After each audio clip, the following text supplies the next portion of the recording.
way you beat a guy like that, you're not going to outbox him. If you're waiting on him and he's initiating and he's feinting you into counters and then he's countering the counter, you're going to lose that fight. You know AJ's chin's gone, right? And I'm not saying that I believe that. I don't believe that. I think getting beaten up by Daniel Dubois does not mean your chin's gone, especially when you keep getting up and you manage to rock him late in the fight and you stayed in the fight. And I think Daniel Dubois is a freak AJ is a freak. He's a one-off. He's not, Jake Paul is not Daniel Dubois. But some people are genuinely giving Jake Paul a chance. That's blowing my mind here. Now, looking at the age difference, we've got 28 years old compared to 36 years old. So I guess the advantage there goes a little bit towards Jake Paul. 28-year-old is better than a 36-year-old. Experts are offering takes on surprising Jake Paul against Anthony Joshua showdown, and the debate is sharply split. Numerous boxing commentators suggest Joshua's height, ring experience, and Olympic pedigree provide a major advantage, forecasting an early finish if he maintains constant pressure. Meanwhile, others highlight Jake Paul's fast progression, structured training teams, and readiness to face larger opposition, insisting he might edge rounds through movement and sharp counters. Still, most seasoned analysts view Joshua as a clear favorite, pointing to his raw power and superior boxing IQ. However, the excitement around Paul keeps this matchup compelling, as fans anticipate whether he can shock the world once more. Tommy Fury sees the fight as entirely lopsided due to massive size and pedigree contrast. His view reflects the truth of heavyweight competition. Top heavyweights refine their ability over years, and their punch power is devastating in ways smaller fighters, and especially newcomers, seldom grasp. Fury claims the physical disparity alone makes winning impossible for Paul regardless of growth or preparation. You into counters and then he's countering the counter, you're going to lose that fight. Joshua has to impose his size, strength, youth, go to the body. He has to be willing to take certain risks. And if he does that... Joseph Parker's viewpoint comes from discipline and reliability. He feels a fighter like Joshua, who spent years working with elite trainers and sparring dominant champions, holds technical layers Jake Paul has yet to learn. Parker praises Jake's courage to take risky matchups, but still sees Joshua as too refined, strong, and seasoned to be affected by someone so early in their boxing journey. In the 5 years he's been in the sport, to be in your 12th or 13th fight in front of 80,000 people at AT&T Stadium in front of 125 million viewers, that's not experience you can gain normally. So he's going to go into that event very calm and very composed. And I fully believe that he does 100% think he's going to beat Anthony Joshua, yes. What about the weight? Will there be a limit for Joshua? So there's a lot of discussion around the weight. Joshua fought Usyk twice. Yeah. Both of those times, Usyk was 221 pounds. Joshua was 240 to 245. When Jake fought Mike Tyson last year, 227 pounds. I expect Jake will come in anywhere between 225 and 230, and Anthony Joshua has a weight limit of 245 pounds. There will be those, as you're aware, that will look at it and criticise this fight. There already have been, haven't there? They'll say it's a real mismatch. What would you say to them? Are we going to be watching sport at its purest? I would say it's much less of a mismatch than what you saw with AJ and Francis Ngannou, who a massive man, but relatively no boxing experience. I would say it's much less of a mismatch than AJ's 9th or 10th fight against guys who've been knocked out 20 to 25 times. Given AJ's pedigree, Jake is built for this. Jake is built for the big moments. So do I think it's dangerous for Jake Paul? Absolutely. Do I think it's also dangerous for Anthony Joshua? 100%. I mean, we're just watching some of these punches being thrown now. Can he take something like that, Jake Paul? Hey, Alexander Usyk took it, right? I think that was a perfect 1-2 combination by Joshua, again, on a fairly stationary fighter in Francis Ngannou, who had a good performance against Tyson Fury. But I don't think Tyson Fury... Joseph Parker's viewpoint comes from discipline and reliability. He feels a fighter like Joshua, who spent years working with elite trainers and sparring dominant champions, holds technical layers Jake Paul has yet to learn.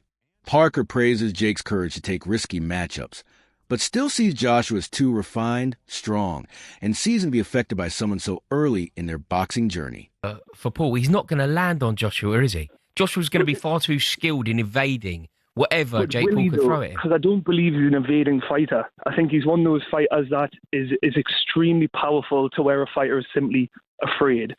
The problem is that all of the pressure's on Joshua at the moment. So Jake Paul, if he gets knocked out in 12 seconds, he should get knocked out. The problem is as soon as Joshua starts taking damage, all of a sudden he's thinking, the world is watching me, I'm a professional fighter, and I'm getting beat off a YouTuber. All of the pressure is in Joshua, and that's a lot that can weigh on a man. Just Jake Paul can't damage him, though. People can damage him, though. He's went down. No, people can. World people champions. can. Yeah. No, like Alexander Usyk can, Daniel Dubois can, but these are supreme athletes. Jake, completely correct. Yes, there's a difference in someone who's been boxing their entire life versus a YouTuber. I completely understand that, but you can't deny that Jake Paul has power. I think it's one of his only attributes. I think he's a very poor boxer, but what he does have is a weird technique where you don't How know do we what know he's got power? How do we know he's got power? He's knocked people out. What Ben Askren and Tyron Woodley? Yeah. Tyron Woodley was Like, arguably one of the best UFC fighters there's ever been. Mate. Like, No, mate. I'm not suggesting that. I'm not suggesting that he's going to go in there and walk Joshua all over. But you can't deny that he has lights out power. It's just something I would deny that. I would deny that he has that kind of power. Yeah, in an amateur like boxing ring, yeah, fine, but not against a two-time world champion. We're talking about here. Again, I understand the contempt in what I'm saying, and I do see how it is completely stupid thinking YouTuber could break Anthony Joshua. But the thing is that he's going to be training for this fight. Joshua has all of the world looking at him thinking you should walk him over. If it gets 3 rounds inside, I think Joshua loses. Yeah. You think he gets beat? I mean, I think the pressure will get to him. I think if he loses to Jake Paul, he's the embarrassment to boxing. And if you get inside 3 rounds where you've not put him away like everyone thinks you will, all of a sudden that pressure to finish the fight as he should is going to gain and gain and gain. Is there any truth in this, Jamie? Can you see a world where Dan's theory is basically this geezer can punch and he therefore has a puncher's chance? I think he's got no chance. Like slim, if none. No chance. None. Literally none. No chance. No, it's one of them, innit? I honestly, without going like extreme, Dan, I think Anthony Joshua, if he could only use one hand, wins the fight. I honestly do. This is the thing, and I love Joshua. You know, he's arguably the pride of Britain when it comes to boxing. He's a great fighter. But could you say he's past his best? Could you say that he's been tested too many times? The thing that it relates to me is when you look at Silva in the UFC, as soon as he got knocked out, his chin became glass. And I think that's the same with Joshua. I don't think he can take a punch anymore. I think he's one of those people where it's almost he damages way too easy now. And it's one of those things where I think when you're a boxer and you've had a few... Evander Holyfield evaluates this matchup through mindset and conditioning.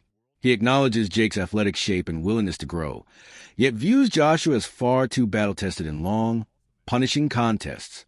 Holyfield argues that stamina under true heavyweight pressure, beyond simple punching, makes Joshua a near unbeatable task for Jake. He further highlights the challenge of absorbing the raw strength of a natural heavyweight. We've got 28 years old compared to 36 years old. So I guess the advantage there goes a little bit towards Jake Paul. 28-year-old is better than a 36-year-old. But that being said, we've got talking about experience and everything else, what comes with being 36 years old at Anthony Joshua's level. And then, like I mentioned, the heavyweights kind of seem to prime a little bit older. Now, come down to the height and the weight. This is the big one. 6'1" versus 6'6". 200 pound versus 252 pound. We got a 252 pounder in Anthony Joshua. The reach advantage is a lot, which we would expect. Amateur fights, we can see that Jake's only had one, where AJ's had 43, but 43 of them are including at the highest level, Olympic level. And yes, he won the Olympic bloody gold medal, if I don't need to remind you. Then the pro record, Jake Paul has had 13 fights, lost 1. AJ has had 28 fights, and he's lost 4 with 25 KOs. And the one person that Jake Paul lost to was Tommy Fury. Now, can we compare Tommy Fury with Anthony Joshua? Not at all. It's like night and day. So now I'm going to talk about the rules of this fight, and I'll give you my prediction which is going to shock a lot of people after this. So, what are the rules? The bout will take place at a heavyweight, obviously. It's going to be 8 3-minute rounds. You might think, well, that's better for Jake Paul. And I'm thinking, not really. It's better for Anthony Joshua because he's just going to go all out for them 8 3-minute rounds. And imagine that. Anthony Joshua blasting at you, 6'6", whatever he is, 250 pounds, throwing big bombs at you. Anyway, both fighters will be using 10-ounce gloves for the duration of the contest. Why have they got that? It says both fighters will be wearing 10-ounce gloves for the duration of the contest. What do you expect? Them to take them off halfway through and switch them to 12s. But I guess these days, anything happens in boxing, right? The boys will follow similar rules to Jake Paul and Mike Tyson in November, but that fight was 8 2-minute rounds and 14-ounce gloves. Not similar if it's smaller gloves and 2-minute rounds. Who wrote this for DAZN? It marks the first time Joshua will have contested less than 10 rounds. David Benavidez Sr. has issued a startling breakdown of this upcoming clash, leaving fans taken aback. In his view, Jake Paul is entering a danger zone he has never truly felt. And this fight may reveal the ceiling of his rapid climb in the sport.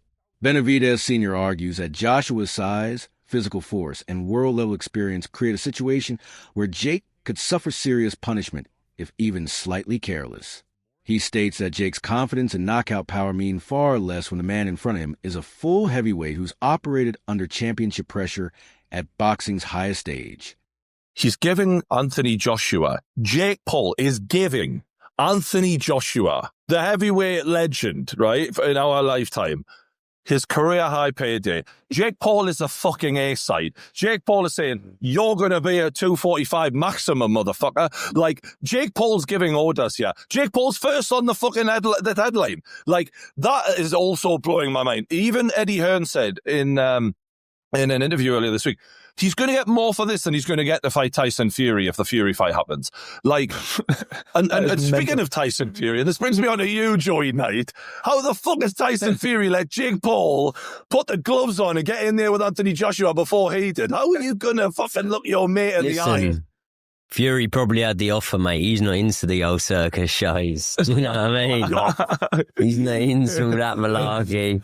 Oh my God. He's probably fuming that his brother didn't get the fight, to be honest with you. Yeah.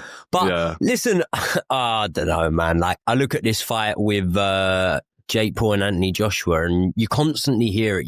You heard it with Mayweather and McGregor, and you hear it with so many fights. Does it damage their legacy? I would like you to give me an example of a time someone's legacy has been damaged. And gone in Fury. From an individual fight. Yeah. No, but Ngannou Fury ain't really, has it? Like, Cheers to that. What I'm saying is, I think that having fights over a prolonged period of time, like Roy Jones Jr., that can damage your legacy. But a one-off fight where realistically you're not going to take no. Roy Jones delivered a surprising viewpoint. He emphasized a fight must benefit Joshua competitively and financially, noting Joshua as a proven former world champion. Jones bluntly remarked, "Did you watch what Anthony Joshua did to Francis Ngannou?" He predicts the same outcome for Jake Paul. If anyone believes a part-time boxer can defeat Anthony Joshua, he calls it pure madness. Absolutely. I mean, you literally go into survival mode because of the size difference. You know, you question your manhood a lot. Everything goes out the window because, like I say, the power of just a jab. And bear it in mind, when you spawn bigger guys, you must have been in the gym, Joe, you spar people below and above. So, you know, if you're the bigger guy, you bring the power down, you take your time. And AJ was essentially taking his time. And even just flicking out that hand, flicking out that jab, the force is crazy. So I really do feel for Jake Paul. On power, that's what I mean. I've people have been ringing in TalkSport, these boxing experts. Lawrence Oakley has expressed strong concern regarding Jake Paul facing Anthony Joshua, warning it may create a serious safety risk. Even though Oakley once sparred with Paul and admires work ethic and mindset, he now feels considering a fight with AJ, who carries elite power and refined technique, will be a dangerously uneven matchup for Paul. Many boxing figures share similar worry. Eddie Hearn described it as dangerous, very dangerous. Meanwhile, Frank Warren called it a huge risk given Joshua's physical superiority, and former world champion Amir Khan repeated the caution, warning Paul could be seriously hurt inside the ring with Joshua. If Joshua lands clean on Jake Paul's chin, he could end up in a very bad way. So I know it's all entertainment and they're going to break records and Netflix and all that kind of stuff, but we have to understand the dangers that are involved in boxing. And, you know, that's why I say people got to respect Jake Paul for doing this, because he's at risk. He's at a big risk indeed. I saw something that David Hay was saying where people are kind of worrying for Jake Paul, and David Hay was like, well, he's only going to take a lot of damage if he goes and gets beaten up for 12 rounds. He just gets knocked out in one punch. That's probably one of the best things that could happen in terms of taking the least damage possible. Yeah, David Hay is right, but also one punch can end your life as well. So you got the two sides. Yeah, he could get badly beaten up if it went 12 rounds, which can be. Former UFC contender turned boxer Darren to openly support Paul, labeling Saudi promoter Turki Al-Sheikh's involvement as completely hypocritical, till tore into him, stating, "Get out of here." He further claimed Paul approaches the bout with nothing at stake. Highlighting Joshua's clear vulnerability when pressured, he said, "Joshua is not the strongest mentally. Jake Paul doesn't fold." Arguing Paul's strong mindset gives him an edge if the fight becomes real. Lost his mind. This is probably the worst mistake of his career. Even in the poster, you can see this is a David and Goliath story here. I mean, there's times where I thought Jake is a cruiserweight. There's times where I thought even he could be a light heavyweight. And now he's stepping in with one of the most chiseled, bona fide heavyweights in the world right now in Anthony Joshua. I'm about to break the internet over Jake Paul's face. I'm not sure if that makes any sense, but it sounds fucking demented, terrifying. And speaking of the insanity of this thing, here is what the first line is. Jake as a plus 800. I have a feeling that's going to shift even more toward AJ. AJ's the 18-wheeler going 90 down the straightaway, and Jake is in a fucking golf cart going 10 miles an hour, headed right back at the 18-wheeler. It's going to be freaking destruction. But look at the reach. He's got a 6-inch reach on Jake. And trust me, the Chloe concept has told me this